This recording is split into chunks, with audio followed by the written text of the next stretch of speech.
The creators of Ori are making a Souls-like ARPG that combines more traditional elements from looters like Diablo.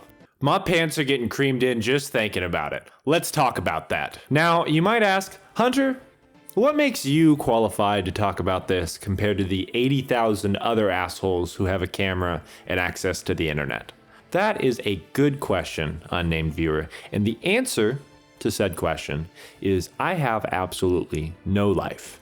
I put somewhere in the realm of 2,500 to 3,000 hours into the Soulsborne Hero Ring series.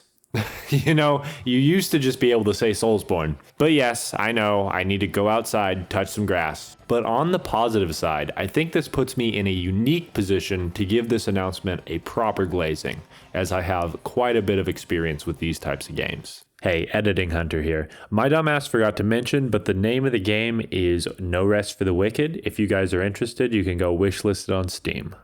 Tell the people about the new game. Tell them. Let them know. I don't think he had anything interesting to say, so I'll take over the video from here. Now, I think there are 3 things that I think will honestly set this apart from all the other 7 out of 10 buy and play for 2 hours, then never pick up again Souls-like copies that just flood the Steam pages. The first 2 are fairly basic and more of a show don't tell, so we will go over them briefly, but the third is what really interests me about this new game. Number 1, art style. This game looks fucking incredible. It literally looks like a watercolor painting brought to life, and there's so much atmosphere. I mean, I can fucking feel it through the screen. Even more so, the designs of the characters and enemies are extremely interesting. God damn, he looked thick as hell. Look at them arms.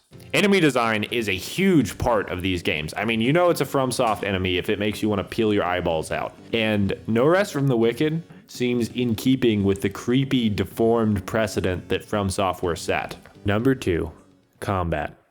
Now, if you dive deep into the dungeons of Steam, there are literal thousands of Souls-likes published trying to ride on the coattails of FromSoftware's success. And what sets apart the best examples from the worst, in my opinion, is always the animations and the timing of the combat. And Moon Studios really knows their gosh darn animations, I tell you what. Ori is literally the epitome of a game with great animation work.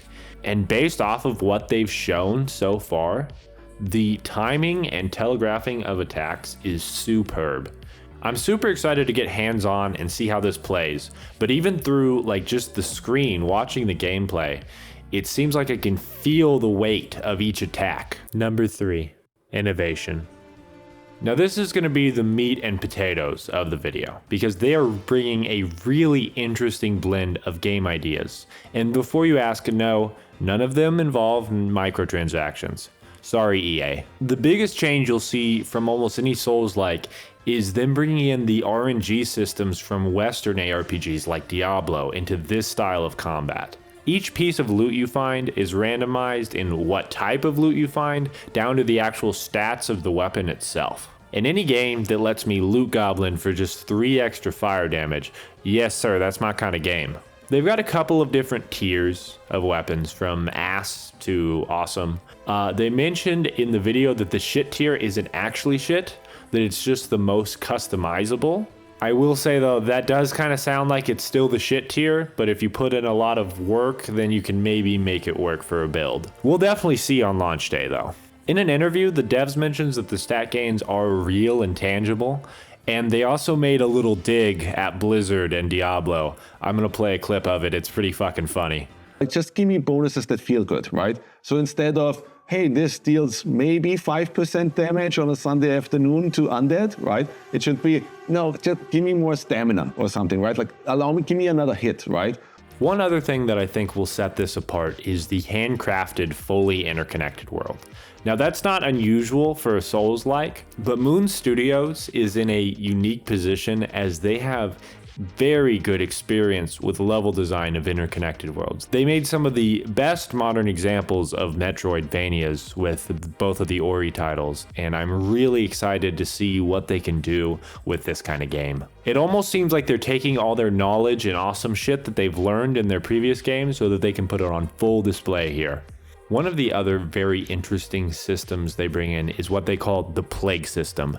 Basically, if you hated your life the first time you went through an area, then boy, get your cheeks spread and ready, because revisiting will bring in new enemies and even more reasons to throw your controller. And then on top of that, they have an actual in-game system. No, I did not say New Game Plus, I said in-game, and the devs have brought this up a couple different times. As I understand it based off the interview, it seems to be this roguelite mode called the Serum Crypts. This mode they mentioned will have some of the toughest challenges in the game and some of the toughest bosses in the game. Basically, the whole rest of the game, you are getting geared to actually be able to take on the challenges in here. And they said that there will be some good loot tied to completing it, which I'm excited to see. Now, they sent out a preview build to a couple different creators, not me because they hate me, apparently. One of the things that these people have mentioned who have had hands-on time with the game is that the exploration really rewards the player for actually branching off of the path, which I hope their definition of rewarding the player is a little different than From Software definitions, because I definitely remember the Celia Crystal tunnels. How the fuck did I get here? Another bold, interesting choice the studio makes is to use the soft class system that's been established by games that From Software has made, despite the fact that this game actually uses the loot-driven systems of Diablo. Apparently, there's no class selection at the beginning at all. You start with a base 10 in each stat and with nothing on you, basically deprived from Dark Souls. This means that yes, you will actually have to plan out your build instead of clicking on the prettier picture on the skill tree. If everything I've said up to this point doesn't give you confidence in the game, I want you to take a look at this clip from the interview.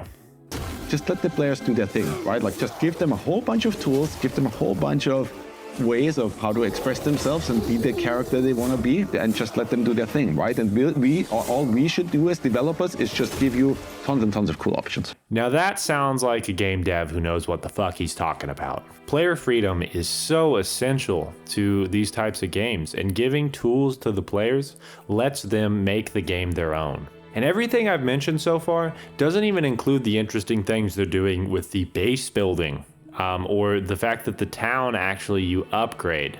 That stuff I want to go more into on launch, but I'm very interested to see how that interacts with all the other systems. The game is releasing into early access on April 18th, which feels like 2,000 years away. I will be covering this with a first impressions and also an early access review, so stay tuned for that. Or else. Also, remember, don't hit the subscribe button. Don't hit the like button. Well, do if you want to, but instead, what I'm gonna ask you to do, please go drink a glass of water. I know your ass has not drank a glass of water in the last 2 hours, and you should have. So go do that. That about does it, boys. Have a good one.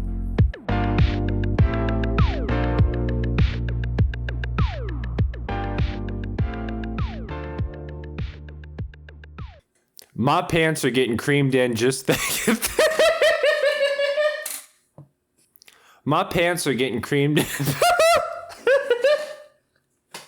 I can't do it. I can't do it.